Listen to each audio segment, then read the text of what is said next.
Hey un momento en la vida en el que, y no pude seg, your cargando con la versión frágil de ti mismo.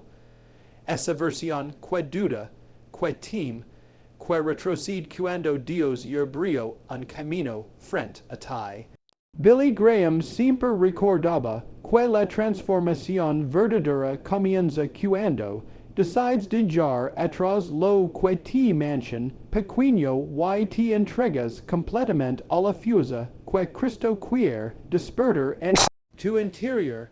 No se trata solo de cambiar hábitos, se trata de cambiar de identidad. Dejar morir al tú que te está frenando para que pueda nacer el tú que Dios destinó para grandes batallas. Cada día es un campo de guerra entre tu debilidad y tu propósito. La pregunta es cuál versión de ti saldrá viva hoy. Cristo no te llamó a la mediocridad ni al miedo. Te llamó a caminar con valencia, a tomar decisiones firmes, a romper cadenas internas que llevas cargando durante años. Este discurso busca recordar que tu fuerza no nace de ti mismo, sino de quien te sostiene. Cuando lo entiendes, tu versión débil deja de tener poder. Hoy comienza una batalla espiritual más grande que cualquier lucha externa, porque cuando vences dentro, nada fuera puede detenerte. Cuando matas tu versión débil, la grandeza que Dios puso en ti despierta, y con una luz que nadie puede apagar. Hey, un instante en la vida en el que descubres que no puedes seguir caminando con esa parte de ti que te manchen detenido. Es yo frágil, temeroso, y lleno de dudas termina por convertirse en tu mayor enemigo cuando intentas avanzar al llamado de Dios. Billy Graham decía que la verdadera transformación no ocurre cuando intentas mejorar un poco, sino cuando decides entregarte por completo al propósito divino. Este primer paso exige valencia y renuncia porque no se trata de ajustarte, sino de morir internamente para renacer en Cristo. Y es allí donde comienza tu verdadera fortaleza espiritual. La versión débil dentro de ti no desaparece por casualidad sino por decisión. Esa entrega total a Cristo no es un acto emocional aislado sino un reconocimiento profundo de que no puedes sostener solo. Cuando aceptas que tu vida necesita un fundamento más grande que tu propia fuerza, tu espíritu empieza a abrirse a la transformación real. La debilidad no se destruye con arrogancia sino con humildad reconocen do la necesidad de ser guiado. Y cuando permites que Dios tome el control, lo que antes te derrotaba empieza a perder su poder. El ser humano acostumbra luchar desde su propio entendimiento, intentando vencer batallas que superan su capacidad natural.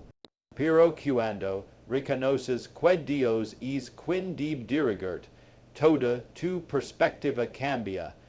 La entrega no te hace más pequeño sino más libre porque ya no depositas tu esperanza en tus recursos limitados. La dependencia divina no te quita identidad sino que te revela la identidad verdadera. Matter la versión débil implica dejar de confiar en tus temores y commends, a confiar en la voz que siempre busca levantar. En es intercambiones una nueva fuerza. Hay momentos en los que sientes que la debilidad te domina, momentos en los que tu mente repite que no eres suficiente, que no puedes lograrlo, que vas a caer.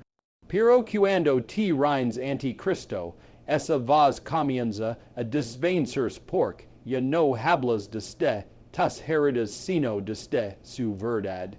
El ti recuda que no fuiste credo para vivir derrotado sino para caminar en victoria espiritual, cada vez que eliges la entrega, una parte de tu antiguo yo pied poder. Y cuando esa rendición si vuelve diaria, tu espíritu si fortales como nunca. La entrega total no es un acto pasivo sino una acción profunda que transforma tu mente, tus decisions y tus pasos. No significa abandonar tus responsabilidades sino dejar de cargarlas con la ansiedad que te consume.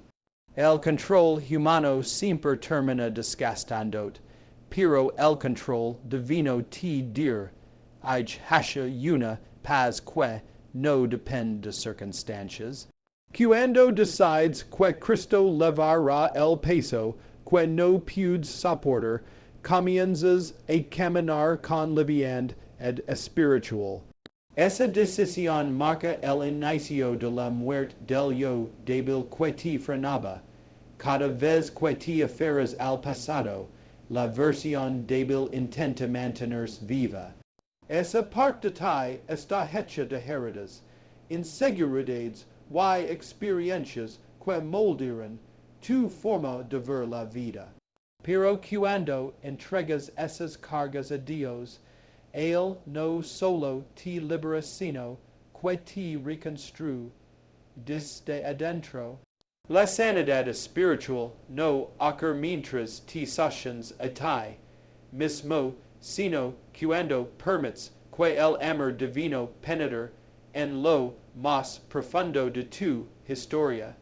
La entrega total es un acto de valencia extrema porque implica confiar incluso en lo que aún no entiendes. La debilidad interior suele disfrazarse de comodidad y de rutina. Te dice que es mejor no cambiar, que es más seguro quedar donde estás. Pero Cristo no te llamó a vivir una vida pequeña, ni a conformarte con migajas emocionales. Él te llamó a experimentar la plenitud de un propósito eterno. Para llegar allí, necesitas soltar la versión que teme, que evita, que retrocede y que prefiere lo conocido antes que lo divino. Tu espíritu se fortalecerá cuando permitas que Dios rompa esas murallas internas una por una. La entrega total implica aceptar que no puedes seguir caminando por tus propios pensamientos. Muchas veces la mente se convierte en un laberinto que te encierra, repitiendo dudas que te paralizan. Pero cuando decides que la voz de Cristo será tu guía, la claridad comienza a florecer. Él ilumina lo que estaba oscuro, y te dirige hacia caminos que jamás imaginas. Esa luz no se apaga porque no depende de ti, depende de su fidelidad eterna. Por eso la transformación inicia con una renuncia interna profunda. La debilidad no desaparece de la noche a la mañana. Es un proceso de muerte progresiva que requiere constancia espiritual. Cada día eliges si alimentas tus temores o tu fe. Cada día eliges si escuchas la voz de Cristo o la voz del yo frágil que quiere arrastrar de nuevo. Esta batalla es silenciosa pero decisiva porque ocurre dentro de ti. Cuando tu espíritu decide quién manda, tu vida externa cambia naturalmente. La entrega total te es más fuerte porque deja menos espacio a los pensamientos que te distraen. La versión débil dentro de ti teme las responsabilidades espirituales, teme los desafíos, teme los cambios que Dios te pide. Pero cuando Cristo entra al centro de tu vida, el temor ya no gobierna tus decisiones. Te das cuenta de que Él nunca te pide algo para destruir, sino para levantarte. A veces te quita a lo que te debilita aunque tú creas que lo necesitas. su proceso piud incomodart, pero su proposito semper ti ristora. La fuerza verdadera nace cuando aceptas esa dirección. Part de matter, la versión débil es aprender a reconocer cuando esa part de ti intenta volver a tomar control. Lo haces cuando te sientes frustrado, cuando quis en la duda, cuando los problemas parecen superar tus fuerzas. Pero cada una de esas situaciones es una oportunidad para reafirmar tu entrega. Si respiras y vuelves a poner tus pensamientos en manos de Cristo, la calma retorna. Él no te abandona en medio de tus luchas internas, sino que se convierte en tu refugio estable. Esa dependencia es tu escudo espiritual. Muchos creen que depender de Cristo es señal de fragilidad. En realidad es la mayor demostración de madurez espiritual. La independencia exagerada te agota y te desvía, pero la dependencia divina te centra y te fortalece. Cuando Dios toma el control, tu vida ya no está sujeta a impulsos emocionales sino a dirección eterna. Esto no elimina tus desafíos, pero sí te da una fuerza que no viene de ti. Esa fuerza es la que mata lentamente la versión débil que intenta arrastrar hacia la derrota. Aceptar la dirección de Dios significa abrir espacios que antes estaban cerrados. Implica permitir que Él hable sobre tu pasado, sobre tus heridas, sobre tus miedos y sobre tus deseos más profundos. A veces preferimos ocultar esas áreas por vergüenza o por miedo, pero Cristo no entra para juzgar sino para transformar. Él conoce lo que te lastimó y lo que te moldeó y quiere tomar esas piezas rotas para construir algo más fuerte. Esa reconstrucción es el golpe más grande contra la versión débil. Cuando permites que Cristo gobierne tu vida, comienzas a notar que las decisiones ya no te atormentan como antes. Ya no dependes de tu ansiedad para moverte, sino de su sabiduría. La versión débil cares de visión, y se deja levar por emotions. La versión fortalecida camina con propósito y claridad. Este cambio no es instantáneo, pero se vuelve evidente con el tiempo. Cada paso que das en obediencia hace que tu espíritu se solidifique y que tu mente encuentre dirección. Esa transformación es la semilla de un futuro distinto. En el proceso de entregar el control, descubres que Dios no solo te dirige, también te protege. Te redirige cuando vas a caer, te fortalece cuando estás a punto de renderte, y te sostiene cuando el cansancio te supere. La versión débil quiere que creas que estás solo, pero la presencia de Cristo te demuestra lo contrario.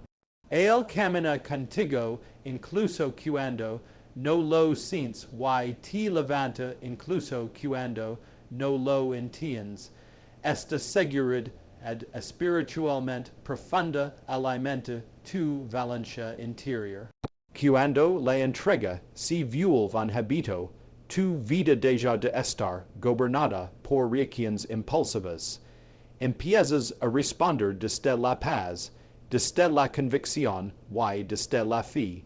La versión débil no puede mantenerse viva en un corazón que confía diariamente en Dios.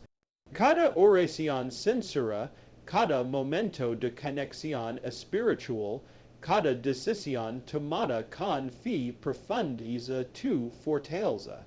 Y cuando esa fortaleza crece, la versión débil se reduce de convertirse en un eco lejano sin poder sobre ti. El proceso de matter tu, yo débil no es una batalla física sino espiritual. Occur en tu mente, en tu voluntad y en tu corazón. Cristo te pide que la entregues aquello que te destrue. Para dart algo que te parece imposible. Una vida llena de propósito, paz y firmeza. Pero esa vida solo puede existir en quien se rinde de verdad. La entrega total no es sino victoria porque te libra de cadenas que no podías romper solo. Esa es la transformación que Dios quiere despertarte. La entrega total a Cristo es el inicio de un nuevo carácter. Dejas atrás la impulsividad, la duda y la inestabilidad, ad emotional para construir una fortaleza basada en su verdad. Cristo moldea tu pensamiento, hasta que tu mente se alinea con su voluntad. Moldea tu corazón, hasta que tus emociones se vuelven más sabias. Moldea tu espíritu hasta que se vuelve inquebrantable. La versión débil no puede resistir este proceso porque la presencia divina la desplaza por completo. Cada paso que das con la guía de Cristo te acerca más a tu propósito. Ya no caminas sin dirección sino con certeza de que Dios te prepara para algo grande. El yo débil que creas que no serás capaz, pero Cristo te recuerda que Él no llama a los perfectos sino a los dispuestos. Y cuando estás dispuesto, Él te equipa, te fortalece y te transforma. Esa transformación interior será siempre tu mayor victoria espiritual. Que la fuerza que Cristo despierta en ti supera toda duda, tu temor y toda limitación. La fortaleza interior no nace de un momento emocional sino de un compromiso diario con la acción espiritual. Cada duda que aparece en tu mente es una oportunidad para reemplazarla por un paso firme hacia adelante. Este punto clave te invita a entender que la disciplina del espíritu se construye en los momentos en los que tu corazón quiere rendirse. Al decidir si alimentar el temor o alimentar la fe, la debilidad crece cuando la mente se queda quieta, pero la fuerza nace cuando eliges mover hacia lo que Dios te pidió. Cuando Billy Graham hablaba de la fe activa, recordaba que creer no es sentir algo, sino vivirlo. Es actuar de acuerdo a lo que Cristo dijo incluso cuando no ves resultados inmediatos. Cada vez que respondes con acción en lugar de caer en la pasividad, tu espíritu gana terreno. Esa acción no siempre es grande, pero cada pequeño acto de obediencia fortalece tu carácter. La disciplina espiritual te ayuda a romper el ciclo de la duda y a construir una vida guiada por convicciones firmes. La fe se hace sólida cuando tus pasos la confirman. El temor siempre buscará un lugar en tu interior y tratará de convencer de que no estás listo, de que no podrás, de que fallarás. Pero la fe activa destruye. Esa voz porque te impulsa a caminar sin depender de emociones cambiantes. Dios jamás te pedirá que esperes a sentirte fuerte para comenzar. Él te llama a moverte primero y mientras avanzas, Él fortalece tu espíritu. La valencia no aparece antes de la acción sino después. Cada paso te demuestra que lo que temías era más pequeño de lo que imaginabas. La disciplina espiritual transforma la forma en la que enfrentas tus días. No te levantas esperando que todo sea fácil sino preparado para actuar incluso cuando no tienes ganas. La versión débil dentro de ti, queer comodidad, pero la versión fuerte, que Dios queer despertar, necesita constancia. Cuando decides que tu fe será más grande que tu cansancio, tu mente comienza a cambiar. La acción correcta se vuelve parte de tu identidad. Y cuando la acción se vuelve hábito, tu espíritu se robustece de una manera imposible de apagar. Cada excusa que te detiene es un ladrillo que la debilidad ese para construir murales alrededor de tu propósito. Pero cada acto de disciplina que eliges es una herramienta que derriba esas murales. No se trata de actuar perfecto, sino de actuar con intención. Cuando haces lo correcto aunque no lo sientas, tu espíritu toma autoridad, ed saber tus emotions. El hábito de la acción correcta genera claridad en tu mente y estabilidad en tu corazón. La debilidad pierde poder cuando tus decisiones dejan de depender del momento. La vida espiritual no se puede sostener solo con inspiración. Necesita disciplina, repetición y compromiso. Los grandes cambios no ocurren por momentos intensos, sino por constancia diaria. Cuando decides guardar tiempo para Dios todos los días, tu espíritu comienza a expandirse. Cuando lees horas, escuchas su voz y caminas según su dirección, tu carácter se fortalece. Y cuando fortaleces tu carácter, tus decisiones dejan de ser impulsivas y se convierten en decisiones guiadas. La disciplina diaria es el elemento que destruye la versión débil. Cada día que eliges actuar desde la fe romps un ciclo interno de inseguridad. El espíritu humano tiende a cerrarse cuando enfrenta dificultades, pero la fe activa te abre caminos incluso en lugares que parecen imposibles. La acción guiada por Dios sostiene tu vida incluso cuando el entorno te dice que retrocedas. Cada acto de obediencia es una declaración silenciosa pero poderosa de que no te rendirás. Esa declaración interior te fortalece más que cualquier emoción pasajera. La acción correcta siempre produce crecimiento espiritual. La fortaleza espiritual no se construye en momentos tranquilos sino en los días de conflicto interno. Cuando tu mente quiere rendirse, cuando tu corazón se siente cansado, cuando tu entorno parece apagarte, ahí es donde nace la verdadera disciplina. Actuar en esos momentos no es fácil, pero es precisamente lo que separa a la persona débil de la persona fortalecida por Dios. La fe activa no huye del dolor sino que lo atraviesa con valencia. Y lo atraviesa porque sabe que Dios va adelante abriendo el camino. Tu debilidad interior siempre buscará razones para detener tus avances. Te dirá que esperas un mejor momento, que necesitas más preparación, que no tienes suficiente. Pero cada vez que eliges actuar sin esperar las condiciones perfectas, esa debilidad se quiebra un poco más. Dios no te llama a actuar cuando estés listo, sino para que te vuelvas listo mientras actúas. La acción te transforma de adentro hacia afuera. Y esa transformación es la que te convierte en una persona espiritualmente firme. Cuando reemplazas la duda con acción, tu visión comienza a elevarse. Empiezas a ver la vida no desde tus limitaciones, sino desde la fuerza que Dios puede construir en ti.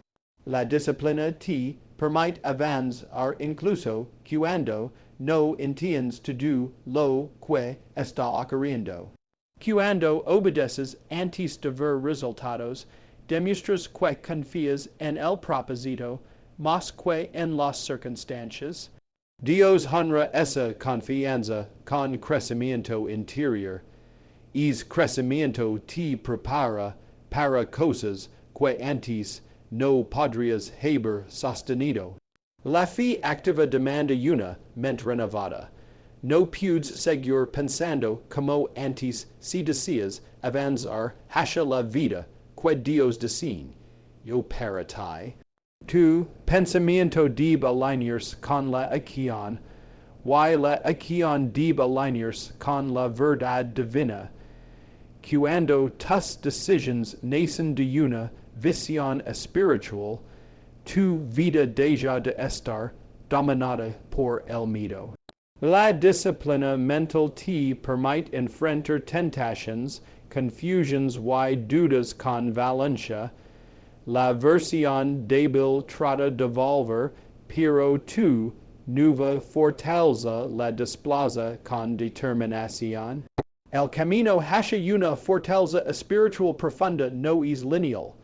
Tendrás días de cansancio, días de confusión, días en los que pierdes que retrocedes. Pero si mantienes la acción correcta, incluso esos días se convierten en entrenamiento para tu espíritu. Dios no te pide perfección, te pide consistencia. Y esa consistencia tiene un efecto multiplicador en tu carácter. A medida que avanzas, notas que lo que antes te dieron, Baba, ya no tiene el mismo poder. Eso es señal de que tu espíritu se está fortaleciendo. Los actos de fe en momentos de dificultad son los que dejan huellas profundas en tu interior. Cuando decides orar aunque estés abatido, cuando eliges agradecer aunque no entiendas, cuando decides avanzar aunque tengas miedo, estás construyendo una fortaleza invisible que el enemigo no puede derribar. Esa fortaleza no siempre se siente, pero siempre crece.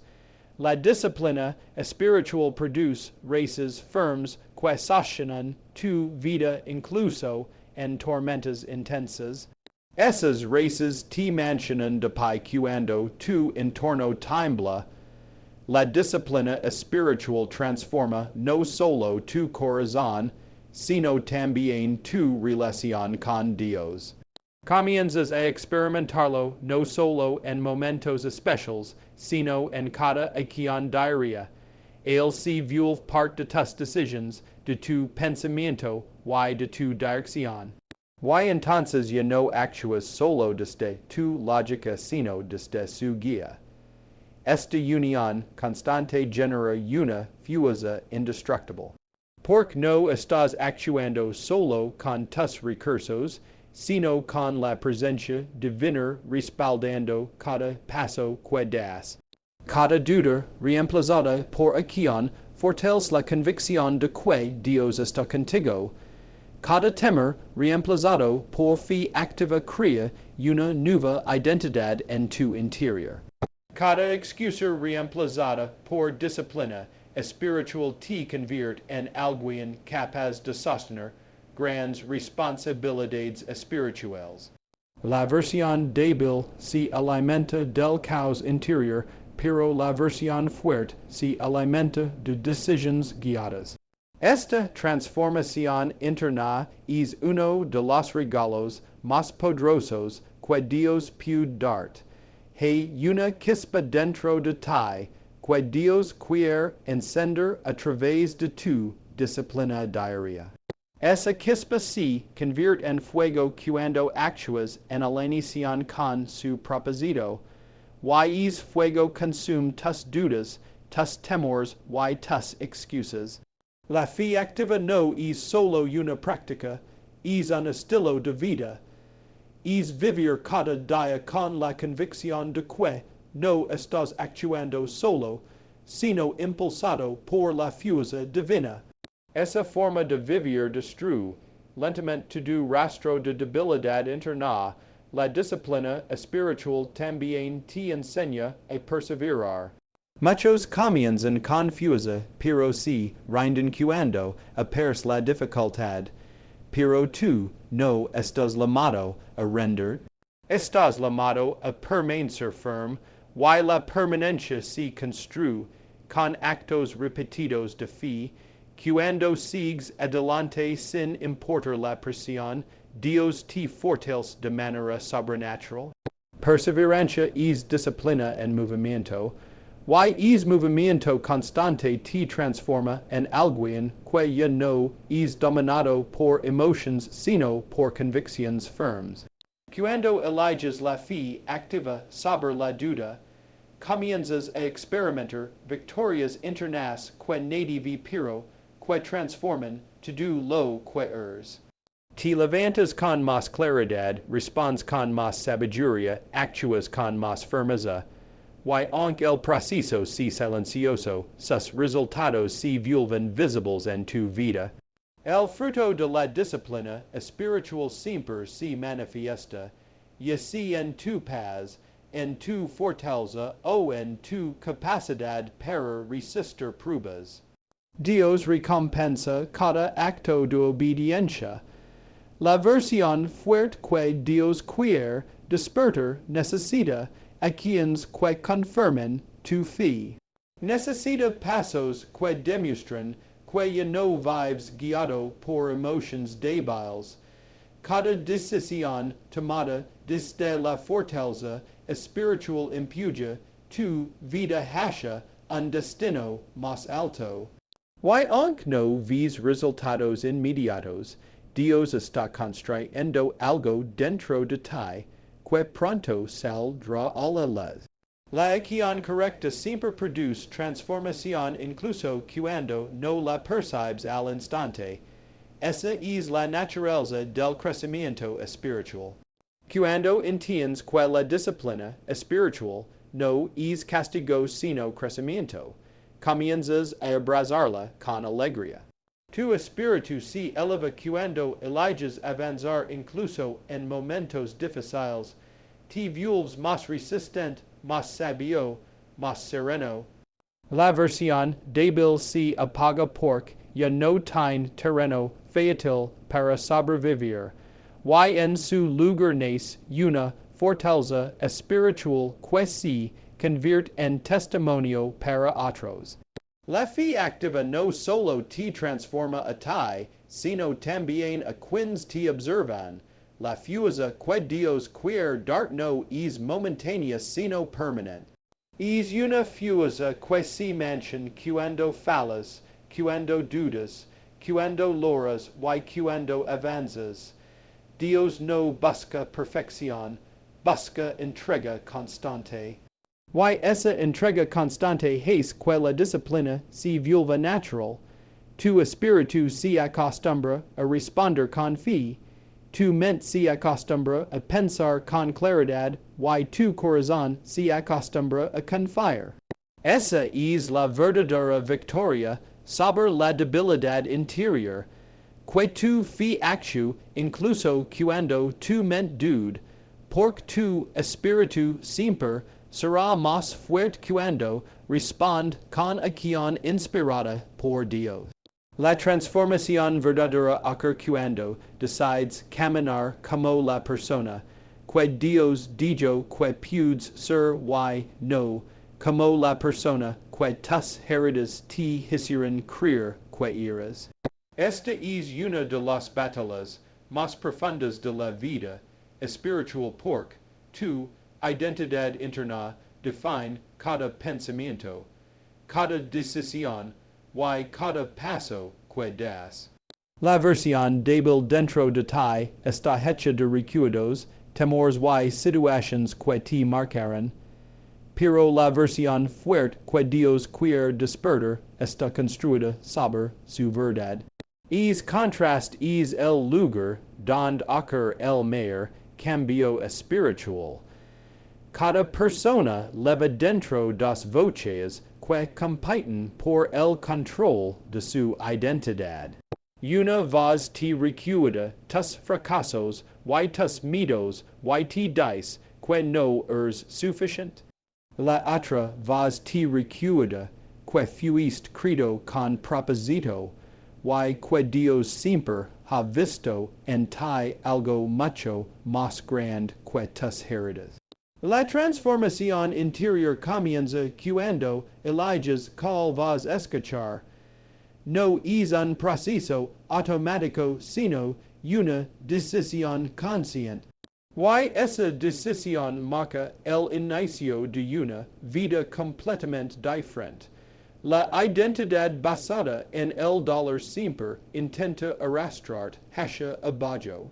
Te haces creer que estás limitado, que tus errores definen tu valor, que tu pasado tiene la autoridad para hablar sobre tu futuro.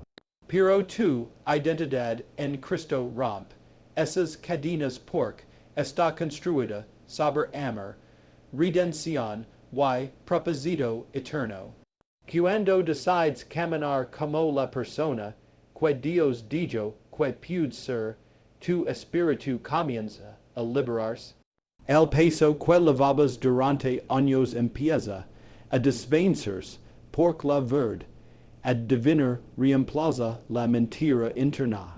Aceptar tu identidad divina no es arrogancia sino humildad. No se trata de pensar más de ti mismo sino de aceptar lo que Dios piensa de ti. Él ve tu potencial, tu fortaleza y tu capacidad para superar lo que parece imposible. Él no te define por tus quedas sino por tu capacidad para levantarte. Cuando te alineas con esa identidad, tu vida adopta un nuevo rumbo, y no avanzas por culpa, miedo o presión, sino por convicción profunda. Y esa convicción construye una fuerza que la debilidad no puede destruir. La identidad débil se alimenta de comparación. Te dices que no eres tan capaz como otros, que estás por debajo, que nunca alcanzarás lo que otros lograron.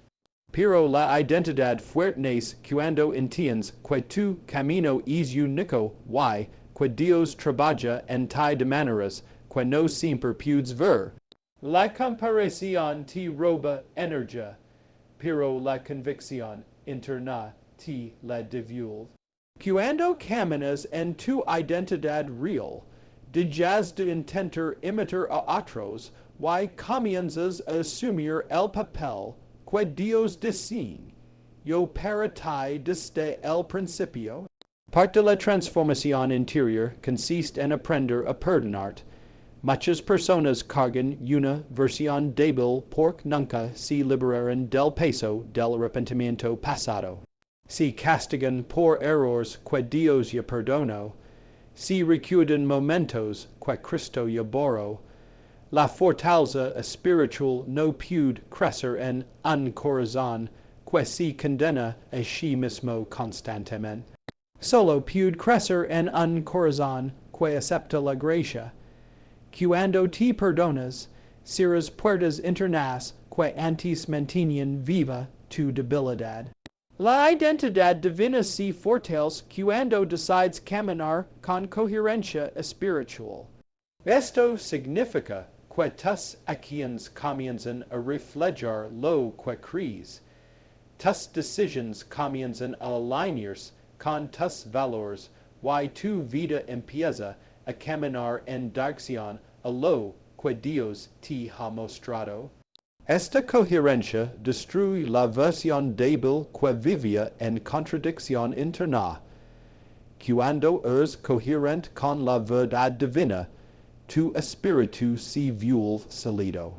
Y ese carácter sólido te permite enfrentar desafíos sin desmoronarte. La transformación interna no es solo espiritual, también es mental. La forma en la que piensas determina la forma en la que vives.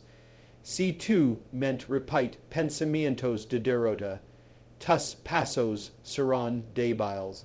Pero si tu mente repite lo que Dios dice sobre ti, tus pasos serán firmes. Por eso es vital renovar tu pensamiento cada día. No puedes caminar con fuerza mientras tu mente se aferra a ideas que te distraen. la verdad divina de reemplazar cada mentira interna. Es reemplazo es el núcleo de la transformación espiritual.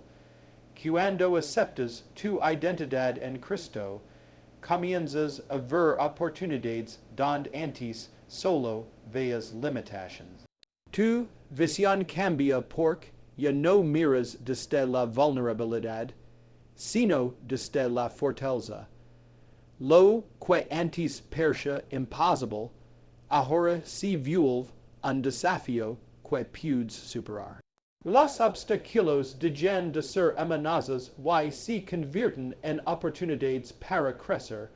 Esta nueva visión no proviene de tu capacidad sino de tu conexión con la fuerza divina. Dios abre tus ojos a posibilidades invisibles para la mente débil. Hay momentos en los que la vida te obliga a decidir entre la versión débil y la versión fuerte de ti mismo. Esos momentos suelen venir acompañados de dolor, incertidumbre o cambios, pero en cada uno de ellos Dios te ofrece la oportunidad de avanzar hacia la identidad que diseñó para ti. La versión débil busca protección, pero la versión fuerte busca propósito. Cuando eliges el propósito, incluso el dolor se convierte en maestro. Why Dios hace cada experiencia para moldearte desde adentro. La transformación interior también implica romper con patrones antiguos. La versión débil se acostumbra a repetir ciclos que destruyen tu avance. Pero cuando decides caminar como la persona que Dios dijo que puedes ser, comienzas a romper hábitos, pensamientos y emociones que te mantienen atrapado. Romper esos patrones no es fácil, pero cada ruptura te fortalece. Dios te sostiene en cada paso, incluso en los más difíciles. Con cada ciclo roto, tu identidad real emerge con más claridad. La fortaleza interior se manifiesta cuando actúas desde tu nueva identidad incluso antes de sentirla completamente. Este paso requiere fe, valencia y confianza. No esperas sentir fuerte para actuar, sino que actúas y la fortaleza appears en el camino. Tu espíritu se fortalece con cada decisión valiente. Dios siempre respalda a quienes se atreven a actuar desde su propósito, aunque internamente todavía sienten temblar. Esa valencia es la semilla de la transformación total. Tus heridas pueden haber moldado parte de tu historia, pero no determinan tu destino. Dios puede usar incluso lo que te lastimó para construir grandeza dentro de ti. La versión débil quiere que tu pasado siga controlando tu presente, pero la versión fuerte entiende que el poder de Cristo te da un nuevo comienzo. Cuando decides caminar en esa verdad, ningún recuerdo puede detenerte. La vergüenza se disuelve, la culpa pierde fuerza, y el dolor se transforma en sabiduría. Esa transformación te libera completamente. La identidad fuerte te permite enfrentar críticas, rechazos y fracasos sin perder tu valor. Antes, cualquier palabra de otros podía destruirte. Ahora, tu valor no depende de la opinión ajena, sino de la voz de Dios. Él te sostiene cuando otros intentan derribarte. Él te afirma cuando otros dudan de ti. Esta seguridad ad interior te permite avanzar sin detenerte ante la incomprensión. La fortaleza espiritual te hace libre de las cadenas externas que antes te afectaban tanto. La versión fuerte dentro de ti es pasión. No se desespera cuando las cosas no salen rápido. No se rinde cuando el proceso es largo. Entiende que Dios trabaja en tiempos diferentes a los tuyos, y que cada día trae crecimiento aunque no lo percibas. Esa paciencia espiritual te da estabilidad emocional, cuando dejas de apurar el proceso, y comienzas a confiar en él, tu corazón se aquieta. Y es corazón en cama se vuelve más fuerte que cualquier emoción caótica. La transformación interior también requiere honestidad. No puedes convertir en la persona que Dios dijo que eres si permaneces escondiendo tus luchas internas. Dios no transforma lo que escondes, transforma lo que entregas. Cuando abres tu corazón y permites que Él entre en las áreas que más te duelen, la sanidad comienza. La vulnerabilidad espiritual no te debilita, te libera, porque la luz divina solo puede brillar en espacios que has decidido exponer ante Él. La identidad que Dios diseña, yo para ti siempre te empuja hacia adelante. Te pide crecer, avanzar, mejorar y dejar atrás lo que te hace pequeño. Esta identidad no te permite conformar porque sabe de lo que eres capaz. Dios te ve con ojos de eternidad, no con ojos de limitación. Cada paso hacia tu verdadera identidad te acerca a tu propósito.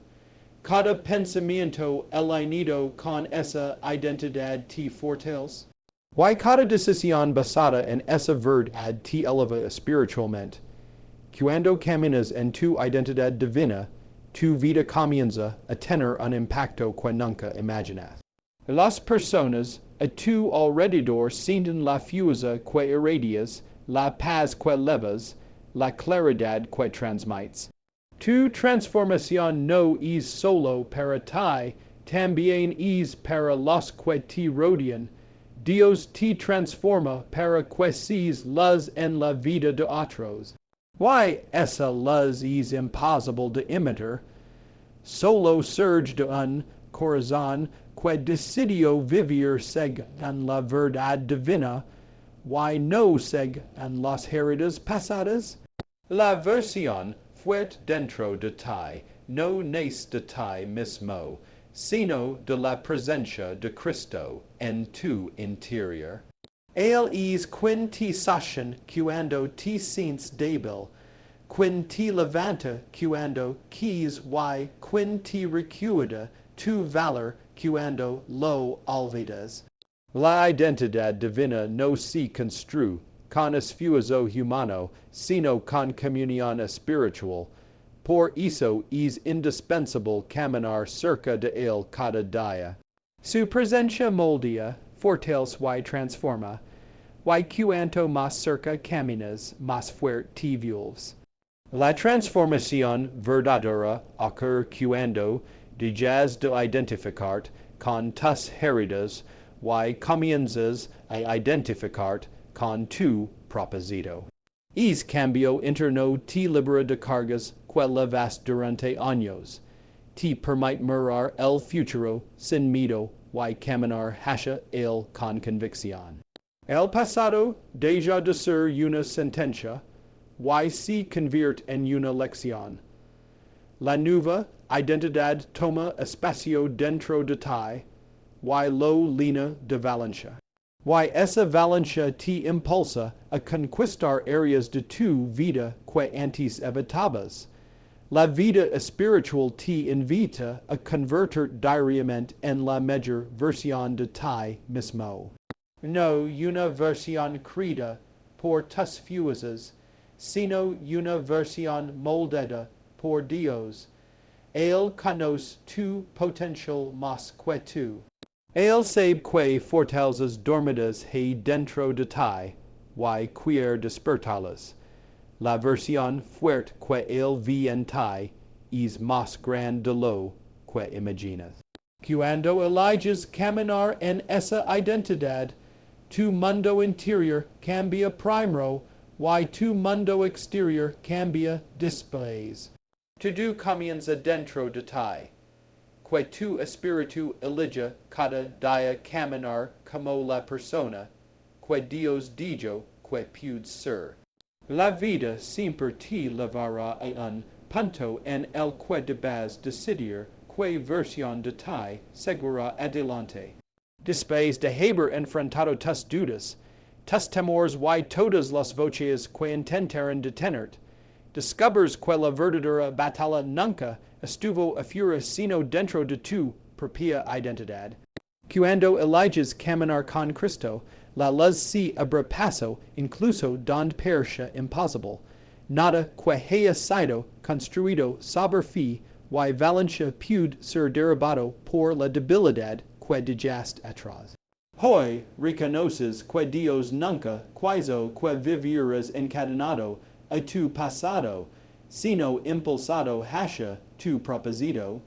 Este es el momento en que respiras confusa y aceptas que tu vida tiene un llamado que no puede ser ignorado.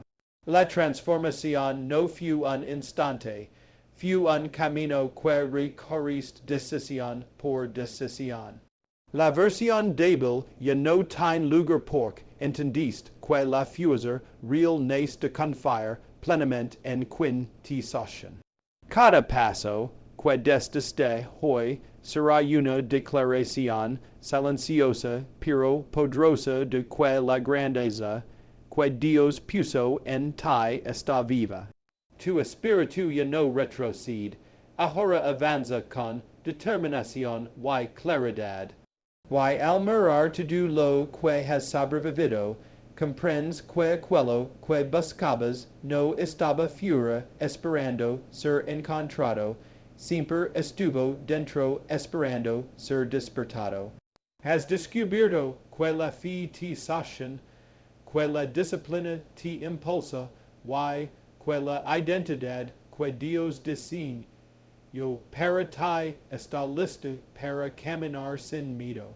Por eso hoy pude cerrar este capítulo con convicción, sabiendo que la historia que viene será escrita desde la fuerza de tu renovada identidad.